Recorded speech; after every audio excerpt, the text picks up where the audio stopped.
And I want to introduce you to Camilla. Camilla, Avi is in Barcelona. So we're not too far. Yeah, and Camilla is Austrian that lives in Bilbao, Spain now. Yes. Great to meet you all. Great to see this full room. So exciting to be here. Thank you for coming, Camilla. How are you? Thank you. Very well. It's Saturday evening over here. I dropped my kids off at a birthday party, so I have the house for myself. And it's just worked out perfectly. Wow. Okay, so tell us, I want to introduce Camilla. She's awesome. She's an expat empowerment coach. So her goal is to really like help people with their relocation and the transitions.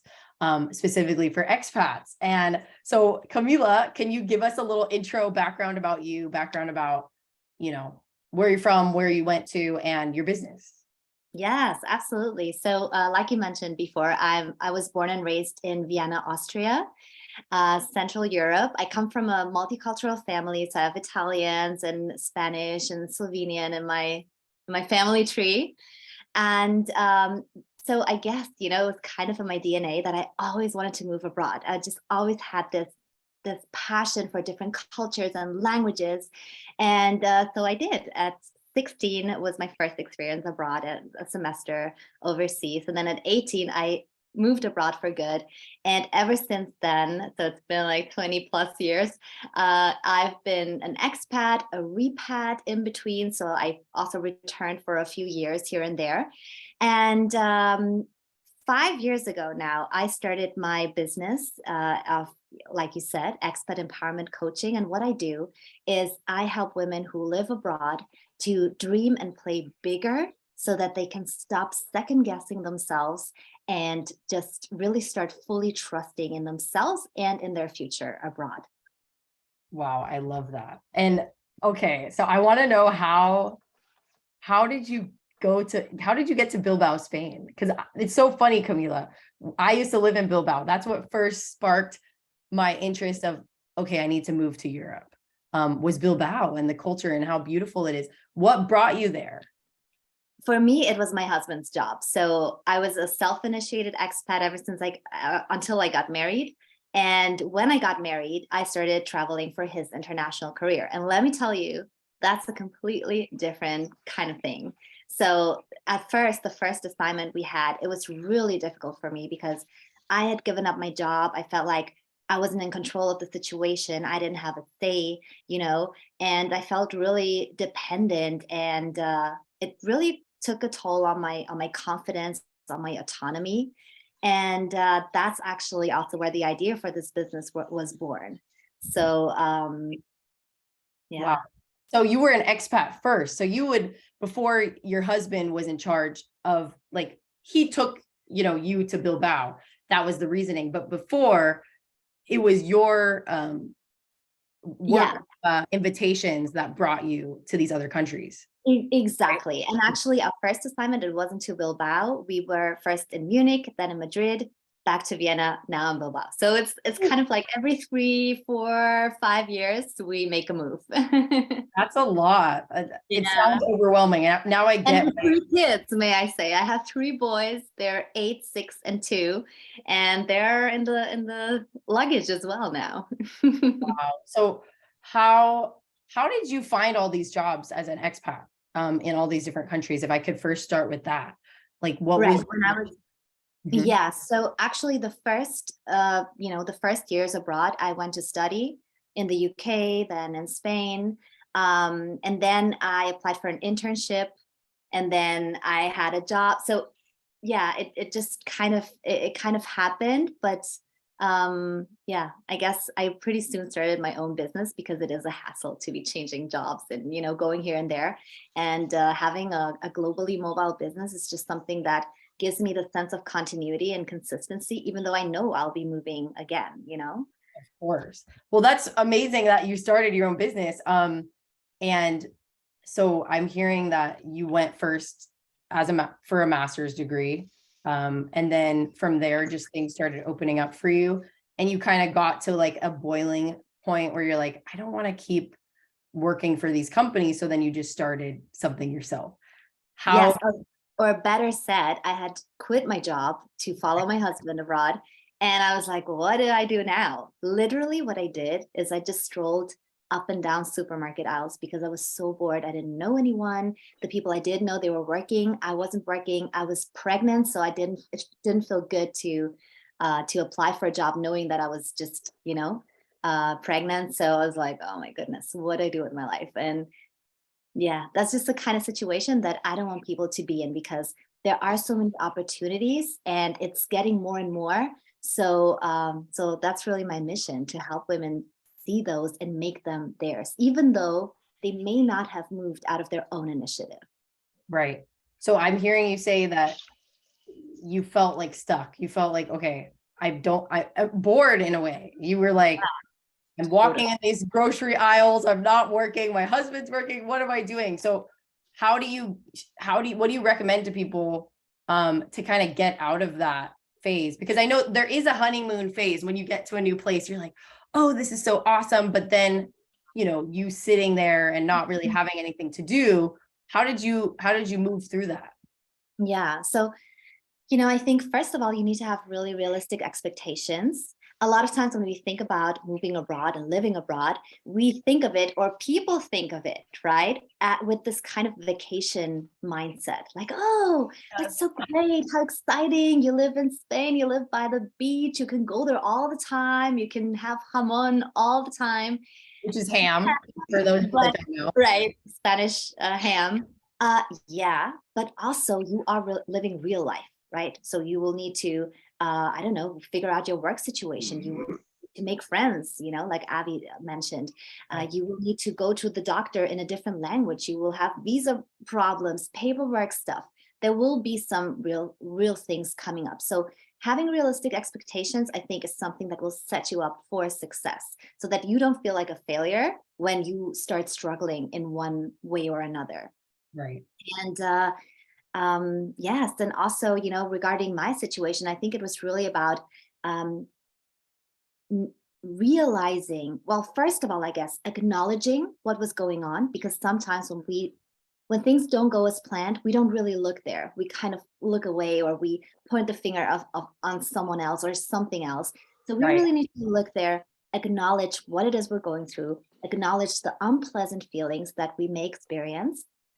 But then the art lies in not staying stuck there, and just making sure that you can, ask yourself really good questions to get out of there. So instead of saying, oh, why is it like this? And why does this happen to me? And why is this not working out the way I want? To say, okay, what can I do to make sure this can work, or to improve my chances of this working? What else have I not looked at? Just be really constructive. And I think, just to summarize, when you set realistic expectations, when you allow yourself to also say, okay, right now I'm struggling. Right now, this is really hard and complex, which it will be sometimes, because it's real life, right? It's not going to be easy. It's not an advertisement that's like, oh, everything's, no, it's real life, which is good. We don't want to be in an endless honeymoon phase, right? Exactly. But not stay stuck there. Know how to get out of there. And if you can't do it by yourself, reach out for help. Exactly. And how many of you, if you guys can drop in the chat, how many of you have actually lived abroad? I'd like to see if you guys can just put me. And also, if you resonate with what Camilla is saying about, it's not going to always be honeymoon phase. There are going to be things you have to figure out. For example, I went to a doctor's appointment in Barcelona. I do speak Spanish, but he was very rude. And I was like, oh, like, why is he like it? It was just bothering me, what happened in that scenario. And it's like, we can choose to let that like really bother us, or we can say, hey, I'm living in another country. I'm learning a new culture. Like, give yourself a little bit of grace for that. So it looks like quite a few of us have lived abroad. Have you guys also encountered kind of like these situations where you've had to navigate through? Go ahead and drop I in the chat. And then I wanted to kind of ask you too, Camilla, is moving abroad with kids. How many of you guys have kids?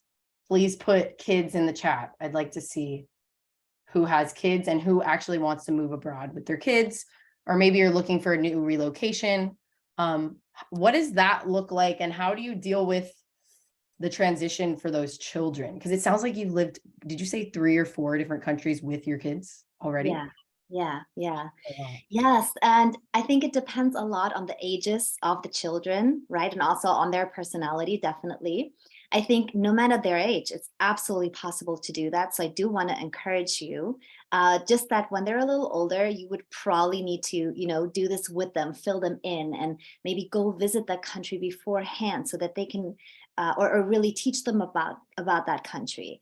Um, what I think, the common ground, no matter the ages, is that you will need to prepare really well because it's kids, right? It's a lot of responsibility. So unless you're planning on homeschooling, you need to make sure that you find the right choice of school that, it's easy for them to transfer and preferably not lose too much time.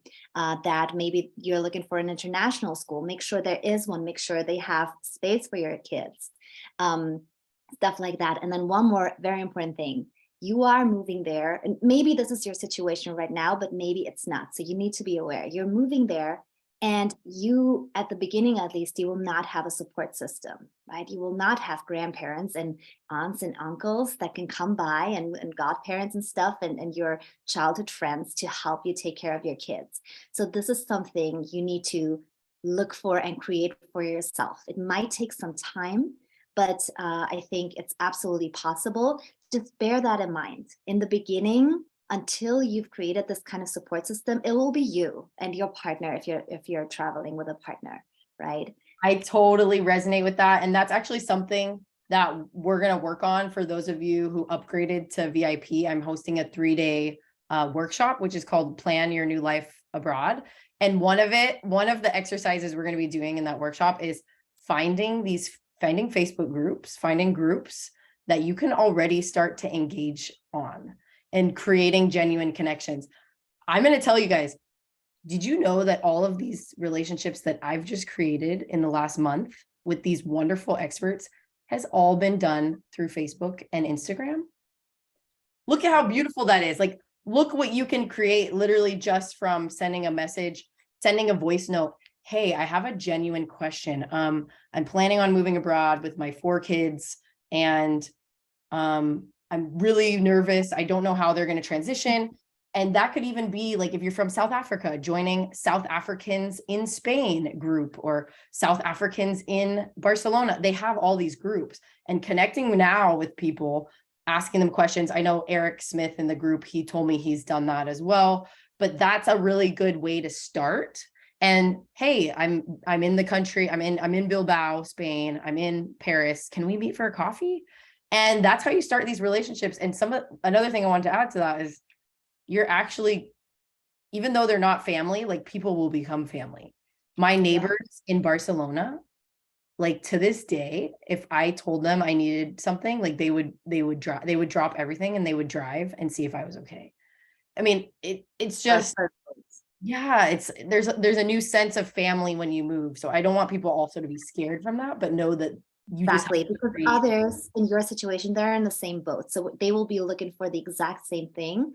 And it just may take a little time to really get connected and get close, but it's absolutely possible. You're muted.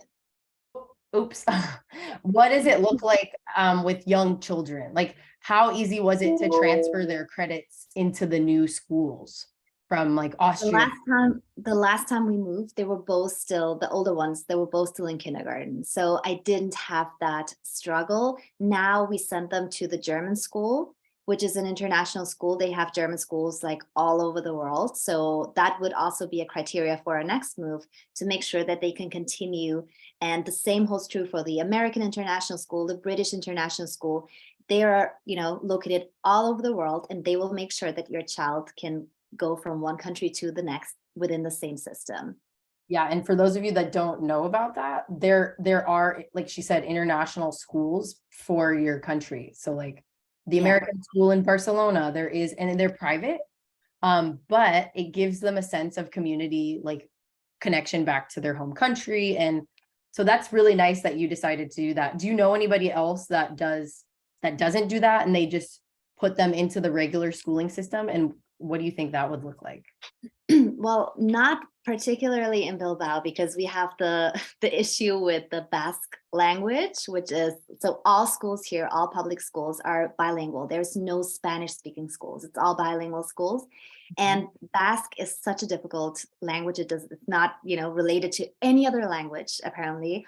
So I think that's really difficult for expats here. But in other countries, definitely, yeah. And the kid may lose a year, but then they gain a language. So that's also amazing, and local friends. So that is the positive thing about enrolling your kids into the regular schools. If But they're yeah, younger, right? Like, would you say like 12, even 12 and under, right? Like that would be yeah, even better because then they can still learn the language pretty well. Um, but yeah, it also depends on what you got planned next, I think. right. That's very true. So, okay, thanks for touching a little bit on the moving with kids. I hope that was supportive to those of you. I saw some of you are planning on moving with kids. So how do you deal with the uncertainties of life abroad? I know you kind of touched on it a little bit, but is there No, anything? that's such a good question because I mean, life abroad is, it kind of goes hand in hand with uncertainty, right? There's so many things that you just don't know and you can't plan because you're outside your comfort zone. And even things like, should I move away or should I stay? And where should I move to? All these things, right? And you just don't know. And if you're with a company and they're transferring you, sometimes they tell you really short notice or they keep you in this kind of limbo where they don't tell you if you're moving, where you're moving, and you're kind of, with one Yeah. foot in the door. Mhm. And this is something that I've experienced so many times. All of my clients, it's safe to say, have to. And what it boils down to, though, is that when you worry about everything you can't control and you don't know all this uncertainty that you might encounter, what you're really worrying about is that you yourself won't be able to handle what's next, right? So Right. let's take this question that's on so many international folks' minds. Should I move to this country or that country? Or should I stay or should I go? Right? That's like the Like the typical, the typical question, right? So I think what it says is, will I be fine? I want to know that I'll be fine in this country. If I knew that, then I would make the decision, right? But right. if you don't know that, that's what's holding you back. So what I really strongly advise you all to do is to work on your self-trust, the trust you have in yourself to be able to handle whatever situation may arise. And even if you then decide, well, actually, I should have gone to that other country, this was a mistake. Okay, then you made a mistake. That's fine. Then you can still go to another country, right? But just to really foster that trust in yourself. Because I think, especially when it comes to life abroad, but really life everywhere, we need to be our own biggest allies. We will change our surroundings and our friends and our work and everything we know, our language, the food, we will change that so many times. But if we are deeply grounded within ourselves, we can handle it. It's going to be fine. And if not, we can figure out a way. And we know that. Yes. Oh, I love that. Thank you so much for sharing. And yeah, when it comes to the are we going to be fine? I totally had the same feelings when I first went to Spain. I had never gone to Europe and I was wow, it was overwhelming. I was nervous. I was thinking, "Oh my gosh, is it going to be like Mexico? Am I going to get killed? Am I going to get I mean, all these fears will come up. Like I was literally comparing Spain to like a cartel movie or something, which is like totally not true. So breaking past some of those misconceptions will definitely help. And I was pleasantly surprised to see that a lot of the things that I was scared about weren't true. I mean, I feel so much safer in Spain than I do living in Los Angeles. I don't walk around at night in LA. Like you can't, there's guns, people, there's lots of kidnappings, there's lots of murders, there's lots of rapes, way higher percentage than Spain and Europe. And as a female, you feel okay to walk around. So I just wanted to voice that because I know a lot of our fears can be, safety. Am I going to be okay too? And it's totally valid, but you are going to be okay, I promise. And then what's your top secret for people considering making a new move abroad in the next 12 months? you know, and maybe they have businesses. A lot of these people have businesses and they have jobs online. So like, Yeah, what's yeah. your secret for them to make this? So can I say two things? Yes. Okay, so the first one, and I preach this always, I think it's absolutely vital for each and every one of us, even more so if it's a cross-border lifestyle. You need to have a long-term vision. You need to have some kind of long-term plan, right? Some kind of North Star of where you're headed in your life and what you want to achieve and what you want to, create in your life and leave behind and in your legacy and all of that. And just make sure that that move makes sense for the whole, for the bigger picture, right? Because I think especially if you move a lot or if you're planning on moving around a lot, what can happen, and I've seen this so many times, is that you will treat every destination like a different thing, right? Now I'm here, now I'm there, now maybe here I do this and there I do that. Really what it should look like is that all of these destinations are one chapter of the same book, a different chapter, but of the same book. It's your story that you're creating. So have this long-term vision, because otherwise I've seen so many people start getting lost and confused and really stuck. And then the second thing is, once you are already abroad, overseas, go all in.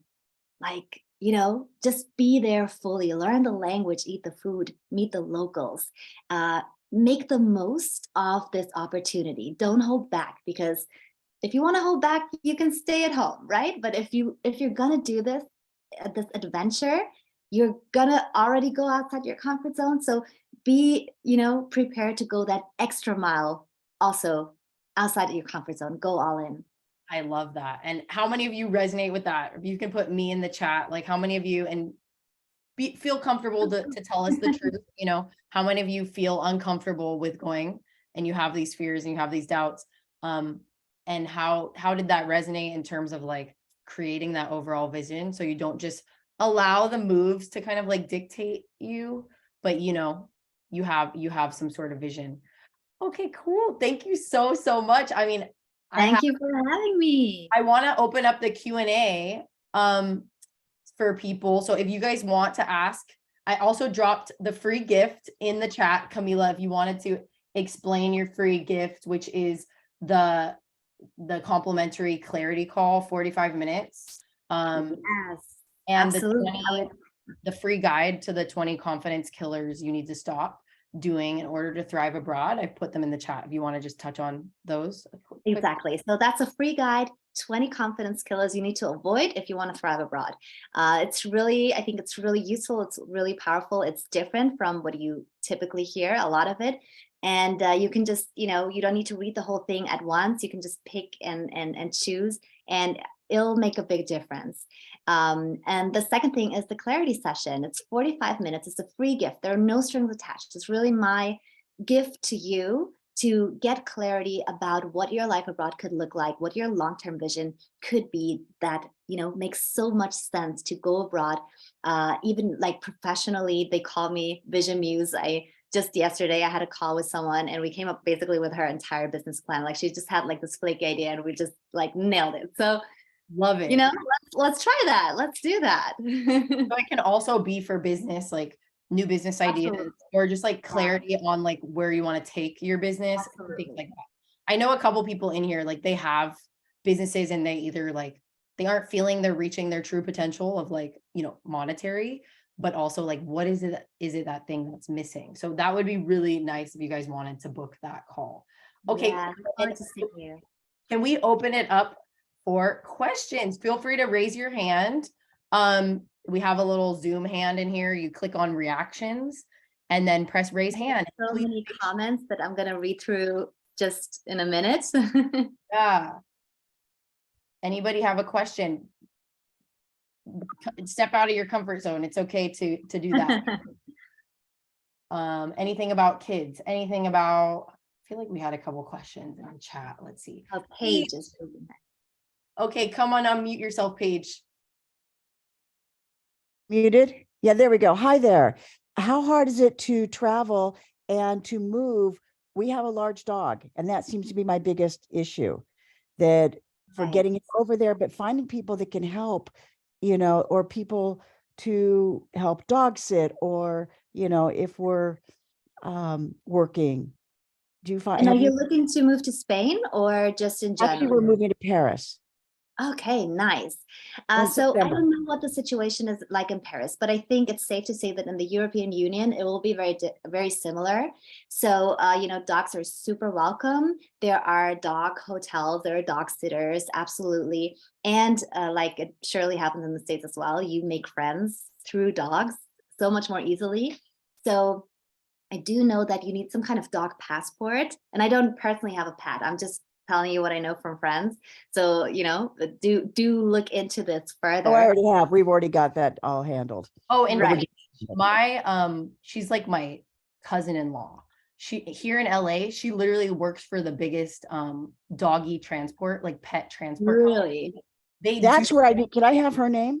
yeah, I will send me an email. I have my email here, shauna@moveoverseasnow.com, and I'll Okay. connect you. Her name is Jane. She's super cool. And Okay. she helps the relocation. She gets Oh, their that'd be passport, she perfect. makes sure you have all the shots and all Okay. that stuff that has to happen. So Great. got you. Excellent. Thank you so much, ladies. This is fabulous. Thank you. Well, let's And go then- with Pam. Was that your last question, Paige? Yes. Okay. Thanks for asking. And Pam? Hi, can you hear me? Yes. Yep. So you mentioned about, fears of moving abroad and talking about family and stuff like that. So tell me your experience about relatives. For example, do they come see you? Do you go see them? And what I think is exciting is that, my daughter lived abroad many times. And so we would just go and visit her to all these different locations. So how is your experience with when you're living in these different places? Are your relatives coming to visit you? What about the space? Where do you keep them up? Where do you put them up in hotels and that sort of thing? Yeah. So I'm going to give you my personal experience, right? My parents are coming to visit us pretty regularly. My siblings, they've been here once. Also, in her defense, my sister lives in Australia, so it's a bit hard for her. I also haven't been there. And my brother will return now for the second time. With the pandemic, I think, there was this longer period of time where people were kind of reluctant to travel. So I think hadn't it been for that, we would have seen many more visitors. Also, in our case, we don't have a guest room. We're a family of 5 and we're like taking up all the space. So unfortunately, I guess that's also an issue. If you're really eager on having people, if you can have a guest room, if you can like rent with an additional room, do that, because it'll make the travel plans so much easier and cheaper for people. So I think that's my advice. Have a guest room. Thank you. And do we have time for Susan? Yes, Susan, go ahead. We have 1 more minute. Okay, so real quick, my question is more renting versus buying. Like, how do you determine, like, I determined I wanted to move to Seville, but I'm not sure which neighborhood. What's your advice about that? So we bought, even though we didn't know if we don't know if we're going to be here forever, but we bought like an investment because we found something that it just felt really good to invest. And if we ever move away, we want to rent it out. So I think if you find something that really, speaks to you, or like you're like, oh my God, I need to have this place, then yes. And also if you think that later on you could either sell it well or rent it out well. I think if you're not there to stay forever, these are 2 questions I would really ask myself. Could I sell it and could I rent it? Is it in a location that is solicited? I think there will be a speaker on talking about this exact thing, right, Shauna? So maybe she will give some extra advice, but this would be my advice in my experience. Okay, thank you. You're welcome. Amazing. Well, thank you so much, Camilla. We've dropped the link in the chat for her free gift. And now I'd like to welcome Vanessa. And I first want to introduce you guys. So I kind of like this little handoff that we're doing where I get to have you guys meet each other. Let's see how I can bring her up here. I'm here. You're here. Okay, hold on. I'm trying to make spotlight. There we go. Okay, Vanessa, I want to introduce you to Camilla. Hi, Camilla. Great story. I'm currently internet stalking you. Oh, great. Love it. So nice to meet you. Camila, thanks so Nice much. to And meet you hopefully you too. guys can connect offline too.